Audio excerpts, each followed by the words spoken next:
모겸자가 완안강을 구하기 위해 장원의 담을 넘은 것까지는 좋았으나 기문 8괴의 방위로 지어진 미로 같은 장원 안에서 결국은 길을 잃고 말았다. 황용은 그런 모겸자의 모습을 숨어서 지켜보며 재미있어 했다. 황용은 이곳 기운장의 구조가 도화도와 비슷하다는 것을 알기에 죄인을 어느 방위에 가두어 두었을지도 예상할 수 있었다. 황용은 몸을 굽혀 흙을 한 움큼 집어들고 왼쪽으로 던지며 목소리를 낮게 깔고 말했다. 이쪽으로 가라. 그러고는 급히 꽃밭으로 몸을 숨겼다. 대경실색한 모겸자가 고개를 돌려 주변을 살펴보았으나 그 어디에도 사람 그림자는 보이지 않았다. 모겸자는 누가 자기에게 길을 알려주는지는 알 수 없으나 자신에게 해를 입힐 것 같지 않아 목소리가 안내하는 대로 따라갔다. 그렇게 모겸자가 누군지 알 수 없는 사람의 안내에 따라 이리저리 한참을 도는데 갑자기 휙 하는 소리가 나더니 흙더미가 앞쪽 작은 집의 창문으로 정확히 날아갔다. 그 순간 모겸자의 눈앞에 두 개의 검은 그림자가 번쩍하더니 곧 사라졌다. 모겸자는 깜짝 놀라 그들이 사라진 곳으로 다가가 보았다. 그곳에는 두 명의 보초가 쓰러져 있었다. 모겸자는 무슨 목적인지는 몰라도 고수가 자신을 도와주고 있다는 생각에 가벼운 마음으로 문을 열고 안으로 들어갔다. 깜깜한 방 안에 누군가의 숨소리가 들렸다. 그녀가 낮은 소리로 불렀다. 완안강 당신이에요? 완안강은 밖에서 보초들이 쓰러지는 소리를 듣고 놀라 정신을 차렸는데 뜻밖에도 모겸자의 목소리가 들리자 놀랍기도 하고 반가운 마음에 얼른 대답했다. 모겸자는 기뻐하며 소리가 들리는 쪽으로 어둠 속을 더듬어 찾아갔다. 천지신명이시여 감사합니다. 우리 빨리 나가요. 그러자 완안강이 물었다. 혹시 보도나 보검을 가지고 있소? 그러면서 완안강이 설명대신 몸을 약간 움직이는데 손과 발에 찬 쇠고랑과 족쇄가 부딪히며 쇠소리를 냈다. 모겸자는 다가가서 족쇄를 만져보고는 완안강이 보도를 찾는 이유를 깨닫고 내심 후회했다. 이럴 줄 알았으면 그 비수를 황용에게 주는 게 아니었는데. 이때 황용과 곽정은 밖에서 두 사람이 하는 말을 몰래 엿듣고 있었다. 황용은 속으로 웃으며 잠시 그들의 애를 태우다 비수를 넘겨줘야겠다고 생각했다. 모겸자가 말했다. 제가 당신을 업고 나갈게요. 그러나 완안강은 고개를 저었다. 그들이 쇠사슬을 기둥에 묶어서 움직일 수가 없소. 그 말에 모겸자는 어찌할 바를 몰라 눈물이 주르륵 흘러내렸다. 완안강이 물었다. 내가 여기 있는 줄 어찌 알았소? 계속 당신을 따라왔어요. 그 말에 완안강은 감동했다. 내 몸에 기대시오. 당신과 이야기를 나누고 싶소. 그러자 모겸자가 바닥에 깔린 자리에 앉아서 그의 품에 기대었다. 나는 대금국의 사신이니 감히 나를 어쩌지는 못할 것이오. 다만 여기 붙잡혀서 시간을 허비하다 부친께서 명하신 중대사를 그르치게 될까봐 걱정이오. 당신이 나를 좀 도와주시오. 모겸자가 어떻게 도와주면 되냐고 묻자 완안강이 말했다. 내 목에 걸려있는 금도장을 풀어보시오. 모겸자가 그의 목을 더듬어 도장을 묶은 줄을 풀었다. 이것은 대금국 사신의 도장이오. 이것을 가지고 속히 임안부로 가서 송국의 삼위원 사승상을 만나주시오. 그리고 그에게 내가 태호의 도적들에게 잡혀있어 친히 만나지는 못한다고 하시오. 그리고 이 말을 확실히 전해주시오. 몽고의 사신이 임안으로 올 텐데 절대 만나선 안 되고 사람을 시켜 보는 즉시 참수하라고 하시오. 이는 대금국 성상의 밀진이 반드시 따라야 한다고 전하시오. 모겸자가 왜 몽고 사신을 죽여야 하냐고 물었다. 몽고의 사신이 먼저 임안으로 와서 송국의 군신과 만나게 되면 우리 대금국에 큰 해가 될 것이오. 그러자 모겸자가 낯빛을 바꾸며 물었다. 우리 대금국이라뇨? 저는 송나라 백성이에요.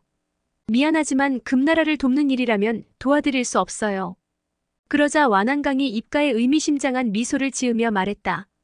당신도 결국 대금국의 왕비가 될 것 아니겠소? 그 말에 모겸자가 벌떡 몸을 일으켰다. 제 의부는 당신의 친부이시고 또한 나라를 걱정하는 훌륭한 한인이었어요. 설마 당신 정말 금국의 왕야가 되려는 것은 아니시지요? 그 말을 듣고 완안강이 무슨 소리를 하는 것이냐며 되물었다. 전 당신이 용맹하고 지혜로운 대장부라고 생각했어요. 금국의 소왕야 자리에 있는 것도 기회를 기다려 송국을 위해 의로운 일을 하기 위해서라고 생각했고요. 그런데 이제 보니 정말 오랑캐를 아버지로 여기고 계신 거군요. 대송은 금수강산의 절반 이상을 금국에 짓밟혔어요. 금이는 우리 한족을 약탈하고 죽이고 억압하고 있는데도 당신은 아무렇지 않단 말인가요? 말투가 크게 격앙되며 목이 메이는 것으로 보아 모겸자는 굉장히 화가 난 것 같았다. 완한강은 묵묵히 듣기만 할 뿐 아무 말도 하지 않았다. 끝내 화가 난 모겸자가 금인을 땅에 던져버리고 돌아서자 완한강이 떨리는 목소리로 말했다. 내가 잘못했소. 돌아오시오. 그 말에 모겸자가 걸음을 멈추고 고개를 돌렸다. 이곳을 벗어나면 다시는 금국으로 돌아가지 않을 것이오. 당신과 함께 시골로 들어가 농사를 지으며 살 것이오. 모겸자는 깊은 한숨을 쉬며 뭐라고 말을 하지 못했다. 그녀는 완한강과 대련을 하고부터 한눈에 그에게 반해 사랑에 빠져버렸다. 그녀는 줄곧 그가 대단한 영웅호걸이라 생각했다. 그리고 완한강이 친부를 인정하지 않는 것도 필시 다른 깊은 뜻이 있기 때문이리라 짐작했다. 이번에 그가 금국의 사신으로 나선 것도 송국을 위해 뭔가 대단한 일을 하기 위해서일 거라 여기고 있었다. 그런데 모든 것이 자신의 맹목적 사랑에서 비롯된 헛된 망상이었음을 알았다. 그는 영웅호걸이 아니라 단지 부귀영화를 쫓는 속물에 불과했던 것이다. 이런 생각을 하자 모든 사랑이 순식간에 식어버리는 듯했다. 모겸자의 눈치를 살피던 완한강이 입을 열었다. 어머니는 의부가 내 친아버지라고 했소. 확실히 물어보기도 전에 두 분이 모두 돌아가셨으니 확인할 방법도 없고 나는 지금도 계속 의심스러운 마음뿐이오. 이런 중대사를 명백히 밝히지도 않고 결론 지을 수는 없는 노릇 아니오. 이 말을 듣자 모겸자는 다소 위안이 되었다. 자신의 신분에 대해 의심하고 있었다면 그를 탓할 수는 없는 노릇이라고 스스로를 위안했다. 침묵을 지키던 모겸자가 말했다. 금인을 가지고 사승상을 만나는 일은 다시 입 밖에 꺼내지 마세요. 전 나가서 족쇄를 끊을 수 있는 보도를 가지고 다시 오겠어요. 완한강이 물었다. 이곳의 길은 매우 복잡하게 얽혀 있는데 제대로 찾을 수 있겠소? 다행히 두 고수가 길을 가르쳐줬는데 누군지는 모르겠어요. 상대방이 얼굴을 보인 적이 없거든요. 그 말을 듣고 완한강이 잠시 생각에 잠기더니 말했다. 나를 구하고 싶거든 내 사부를 찾아주시오. 구도장을요? 내게는 구도장 말고도 다른 사부가 계시오. 내 허리띠를 풀어가지고 가시오. 허리띠 금장식의 한 부분에다 칼로 완한강이 위험에 처해 태오변 귀운장에 있습니다. 라고 새겨 소주에서 북쪽으로 30리 떨어진 황산으로 가시오. 거기에 9개의 해골이 쌓여있는 곳을 찾으시오. 해골은 아래에 5개, 중간에 3개, 위에 1개의 모양으로 쌓여있을 것이오.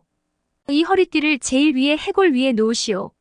그리고 허리띠를 놓은 다음에는 절대 거기 머무르지 말고 즉시 떠나시오. 사부는 성격이 괴팍해서 해골 옆에 다른 사람이 있다는 걸 알면 해치려 들지도 모르오. 사부는 무공이 높아 반드시 나를 구해줄 것이니 당신은 소주현묘관에서 나를 기다리면 돼오.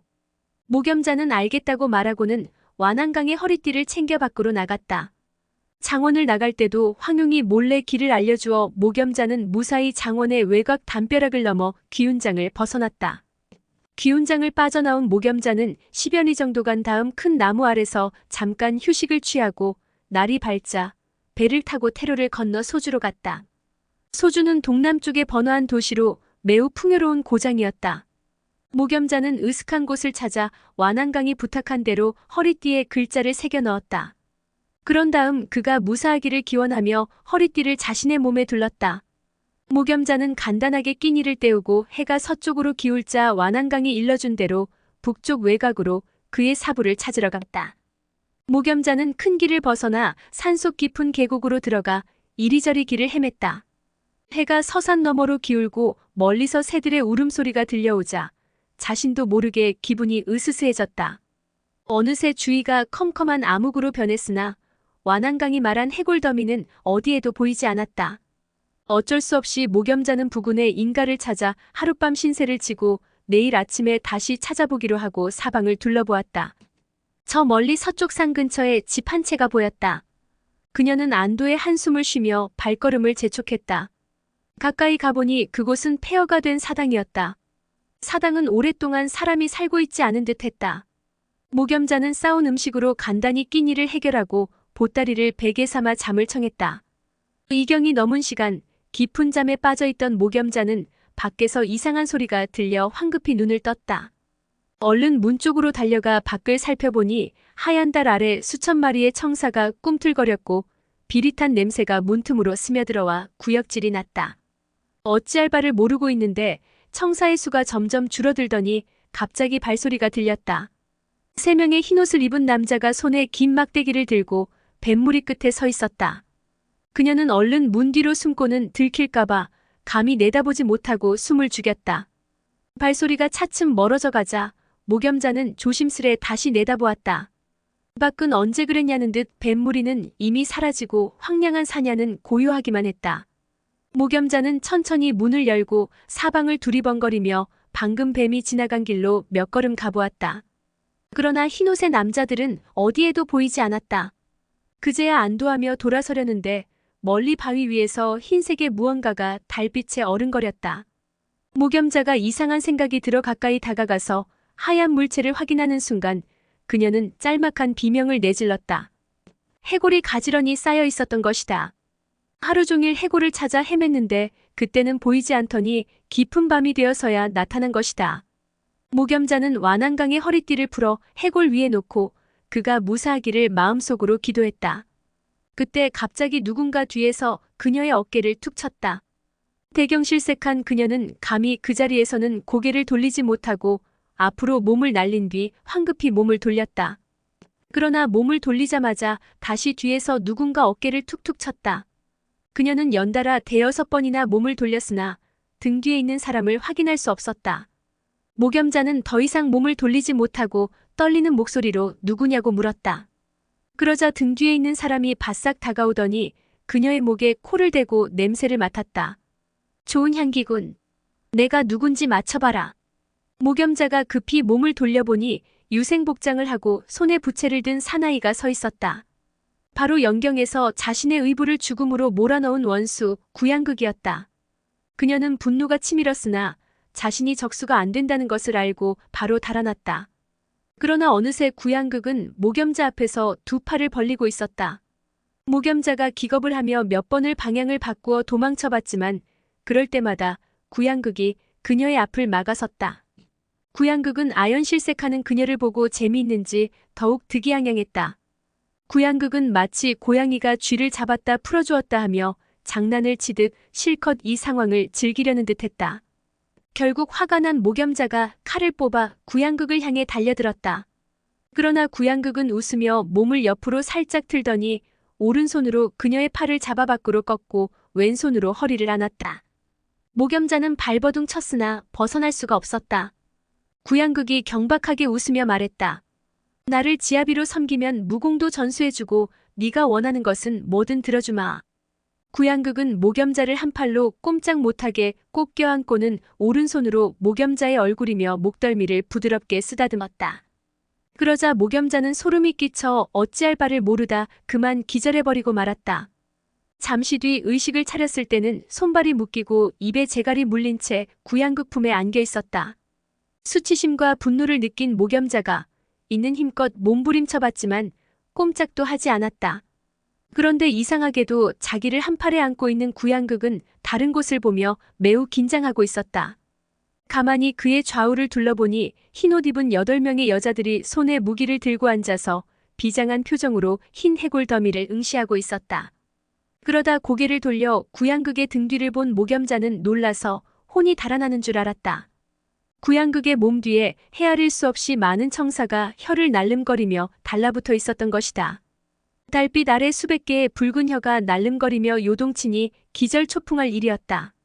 뱃무리 가운데에는 좀 전에 보았던 3명의 흰옷을 입은 남자가 서 있었다. 목염자는 소름이 끼쳐 고개를 돌려 해골더미와 달빛에 빛나는 허리띠를 보았다. 그 순간 뭔가 알 듯 싶었다. 그이들은 지금 완한강의 사부를 기다리고 있는 것이 틀림없었다. 달이 중천에 떴을 때 멀리서 날카롭고 소름 끼치는 휘파람 소리가 정막을 깼다. 휘파람 소리가 점점 가까워지더니 머리를 길게 늘어뜨린 여인이 나타났다. 그녀는 절벽을 돌자마자 갑자기 발걸음을 늦췄다. 왼편에 사람이 있다는 것을 눈치챈 것이다. 완한강의 사부는 바로 철시 매초풍이었다. 매초풍은 곽정에게 내공의 비결을 몇 마디 전해 들은 뒤 밤낮을 가리지 않고 전력으로 내공 연마에 정진했다. 그 결과 한 달 만에 두 다리로 다시 걸을 수 있게 되었으며 무공 또한 상당한 진전을 보았다. 매초풍은 강남 육계가 몽고에서 돌아온 것을 알고 복수를 위해 칼을 갈았다. 그래서 소왕야가 사신으로 나가자 복수하기 위해 그를 따라 강남으로 온 것이다. 그러나 완한강과 함께 행동하면 무공 수련에 방해가 되어 혼자 육로를 통해 가기로 하고 나중에 소주에서 완한강과 다시 만나기로 약속을 했다. 사실 구양극은 매초풍이 가지고 있는 구음진경을 빼앗기 위해 이곳에서 진을 치고 기다리고 있었다. 절벽을 돌아 나오다 갑자기 사람의 숨소리가 들려 발걸음을 멈춘 매초풍 귀에 무수히 많은 이상한 소리가 들리기 시작했다. 그걸 보고 구양극이 부채를 가볍게 흔들며 일어나서 발끝에 내공을 집중시켜 불의의 기습을 하려 했다. 그 순간 또 하나의 그림자가 절벽을 돌아 나왔다. 놀란 구양극이 공격 자세를 멈추고 그를 지켜보았다. 그는 크고 마른 체구의 푸른 옷을 입고 머리에는 문인들이 쓰는 두건을 쓰고 있었다. 그러나 얼굴은 자세히 보이지 않았다. 다만 기이하게도 그 남자의 발걸음 소리가 전혀 들리지 않았다. 매초풍 같은 고수도 작은 발소리는 숨길 수 없는데 그 남자는 전혀 발소리를 내지 않았던 것이다. 그는 귀신이 걸어오는 듯 구름이 둥둥 떠가는 듯 소리 없이 구양극을 향해 천천히 다가왔다. 그 남자는 구양극을 한번 훑어보고는 몸을 옮겨 매초풍 뒤쪽에 섰다. 구양극은 그의 얼굴을 자세히 살펴보고는 소름이 오싹 돋았다. 두 눈동자는 전혀 미동이 없었으며 얼굴은 죽은 사람처럼 딱딱하게 굳어 있었다. 얼굴이 흉악하게 생긴 건 아니었지만 한번 보면 오싹 몸서리 쳐지는 그런 얼굴이었다. 구양극이 그러고 있는 사이 매초풍이 구양극 쪽으로 한 발짝 다가오면서 출수하려고 했다. 그 모습을 보고 놀란 구양극이 서둘러 왼손으로 손짓하자 흰옷을 입은 남자 셋이 휘파람을 불며 뱀떼를 움직였다. 엄청난 뱀떼가 몰려오자 매초풍은 급히 뒤로 물러났다. 뱀을 부리는 남자들이 긴 막대를 연신 흔들자 수천 마리의 청사가 천천히 산을 뒤덮으며 몰려들었다.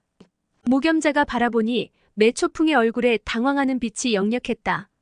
그때 매초풍이 허리에서 긴 철 채찍 같은 것을 뽑아들고 사방을 후려치기 시작했다. 다행히 이것으로 뱀의 공격을 막을 수는 있었으나 임시방편일 뿐 곧 전후좌우 온통 뱀의 무리에게 둘러싸이고 말았다.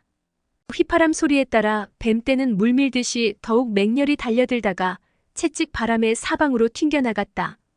그때 구양극이 웃으며 소리쳤다. 매초풍, 살고 싶으면 구음진경을 내놓아라. 그러나 매초풍은 그의 말은 아랑곳하지 않고 더욱 맹렬하게 철채찍을 휘둘렀다. 언제까지 휘두를 수 있을 것 같으냐? 날이 밝을 때까지 기다릴 테니 어디 한번 버텨보거라. 매초풍은 점점 초조해졌다. 이곳에서 빠져나갈 방법을 궁리하며 사방에 귀를 기울여 봐도 온통 씩씩거리는 뱀 소리밖에 들리지 않았다. 그녀는 혹시 발을 잘못 디뎠다가 뱀에게 물릴까 두려워 꼼짝할 수가 없었다. 구양극이 다시 한번 소리쳤다. 매초풍, 구음진경을 내놓으면 지난날의 원한은 깨끗이 잊고 서로 좋은 친구로 지낼 수도 있다. 그러자 매초풍이 답했다. 좋다. 어쩔 수 없군. 와서 가져가거라. 이쪽으로 던져라. 그럼 받아라. 매초풍은 그렇게 외치면서 손을 품 안에 넣었다가 빼면서 무엇인가를 날렸다. 그 순간 날카로운 소리와 함께 흰옷 입은 여인 2명이 쓰러졌다. 매초풍이 던진 것은 비급이 아니라 독이 묻은 암기였던 것이다. 구양극은 급히 땅을 구르며 암기를 피했으나 얼마나 놀랐던지 순식간에 온몸에 식은땀이 흘렀다. 화가 난 구양극이 이를 갈며 소리쳤다. 이 요망한 것, 절대 너를 살려두지 않겠다. 그때 또다시 매초풍의 암기 3개가 번개같이 날아왔다. 구양극은 가까스로 피하긴 했지만 내공이 증가한 매초풍이 날리는 암기의 위력은 정말 고강했다. 그러나 시간이 흐를수록 매초풍이 휘두르는 채찍의 힘은 약해져 갔다. 그리고 그런 낌새를 놓칠 구양극이 아니었다. 구양극은 매초풍이 지쳐간다는 사실을 알고는 더욱 뱀을 앞으로 몰았다. 매초풍 둘레에는 죽은 뱀만 수백 마리가 쌓여갔지만 셀 수 없이 많은 뱀의 포위를 뚫기란 역부족이었다. 구양극은 그녀의 철채찍과 암기가 무서워 감히 가까이 다가가지 못했다. 그렇게 반 시즌이 더 흘렀을까? 달이 서쪽으로 기울기 시작했다. 그와 함께 매초풍의 호흡도 거칠어졌다. 채찍을 휘두르는 힘도 처음 같지 않고 채찍이 그리는 원도 점점 좁아졌다. 그녀의 안색은 점점 창백해졌다. 이제 끝인가 싶었던 바로 그 순간 허공에서 부드럽고 맑은 퉁소 소리가 길게 울려 퍼졌다. 피비린내가 물씬 풍기는 싸움터와는 전혀 어울리지 않는 소리였다. 구양극이 고개를 들어보니 푸른 옷을 입은 그 괴인이 어느새 고송 위에 앉아 퉁소를 불고 있었다. 그것을 본 구양극은 놀란 마음을 감출 수가 없었다. 자기가 뻔히 눈을 뜨고 있는데도 괴인이 나무에 올라간 것을 보지 못했다. 게다가 나뭇가지가 바람에 마구 흔들리는데도 마치 평지에 앉아있는 것처럼 좌정하고 있었다. 그는 인간이 아니라 귀신 같았다. 어릴 때부터 숙부인 서독 구양복 밑에서 무공을 배운 구양극은 지금 저 괴인의 무공이 얼마나 대단한지 느낄 수 있었다. 자기가 저 괴인의 경지에 오르려면 20년이 걸려도 가능할지조차 장담할 수 없었다. 그러나 놀라운 일은 지금부터 시작이었다. 끊임없이 울려 퍼지는 퉁소 소리에 구양극은 괜스레 마음이 설레면서 자신도 모르게 얼굴에 미소가 피어올랐다. 그뿐 아니라 온몸에 피가 끓어올라 손발을 휘적거리며 둥실둥실 춤을 추고 싶은 충동이 일었다. 그 충동이 자신의 의지와 상관없이 행동으로 옮겨져 막 팔다리를 움직이려는 순간 구양극은 깜짝 놀라 정신을 가다듬었다. 이때 뱀떼가 앞다퉈 소나무 아래로 몰려들더니 대가리를 치켜들고 퉁소 소리에 맞춰 몸을 흐느적거리며 춤을 추었다. 그 모습이 실로 가관이었다. 더욱 볼성 사나운 것은 흰옷 입은 세 남자와 여섯 여자가 모두 나무 아래로 달려가 미친 듯이 춤을 추는 것이었다. 그들은 서로 뒤엉켜 춤을 추다가 제각기 자신의 옷을 마구 찢더니 손톱으로 얼굴을 마구 핥히었다. 얼굴이 피투성이가 되었지만 그들은 마치 귀신에 홀린 듯 마구 웃으며 춤을 추었다. 그 모습이 영락없는 미치광이들이었다. 그들은 통증을 전혀 느끼지 못하는 것 같았다. 그 모습을 대경실색하며 바라보던 구양극은 주머니에서 독을 묻힌 암기 6개를 꺼내 괴인의 상중하 급소를 향해 있는 힘껏 날렸다. 그러나 그 괴인은 퉁소 끝으로 가볍게 날아오는 암기를 쳐냈다. 암기를 쳐내면서도 퉁소를 부는 입술에는 한치의 흔들림도 없었다. 구양극은 자꾸만 춤을 추고 싶은 충동이 일자 공력을 최대한 끌어올려 저항했다. 그러나 버티는 것이 쉽지는 않았다. 이때 한쪽에서 가부좌를 틀고 앉아있는 매초풍이 눈에 들어왔다. 고개를 숙이고 길을 운행하고 있는 것으로 보아 매초풍 역시 전력을 다해 퉁소 소리에 저항하고 있는 것이 틀림없었다. 구양극의 첩 가운데 무공이 약한 3명은 이미 땅에 쓰러져 있었다. 그들은 옷을 모두 찢어 알몸으로 쓰러져 있으면서도 여전히 퉁소 소리에 맞춰 어깨며 엉덩이를 들썩이고 있었다. 한편 목염자는 혈도가 막혀 움직이지는 못했으나 역시 마음이 흔들리며 끓어오르는 욕정을 억제하기 힘들었다. 다행히 손발을 움직일 수 없는 상태라 꼼짝 못하고 땅에 누워 있었지만 마음은 산란하기 그지없었다. 내공을 최대한 끌어올려도 더 이상 버티기 힘든 상황까지 몰린 구양극은 혀를 꽉 깨물어 그 통증으로 정신을 차렸다. 구양극은 통증으로 잠시나마 퉁소 소리에서 벗어나자 발에 최대한 공력을 실어 무작정 발을 떼어 치달렸다. 단숨에 몇 리쯤 달렸을까? 더 이상 퉁소 소리가 들리지 않았다. 그제야 마음이 놓였다. 그러나 이미 기진맥진하여 그 자리에 털썩 주저앉고 말았다. 그는 뒤로 벌러덩 누워 밤하늘을 쳐다보며 그 괴인은 누구일까를 생각하다 그만 잠이 들고 말았다. 오늘의 영상은 여기까지입니다. 영상이 도움이 되셨다면 구독과 좋아요, 알람 설정 부탁드립니다. 시청해주셔서 감사합니다.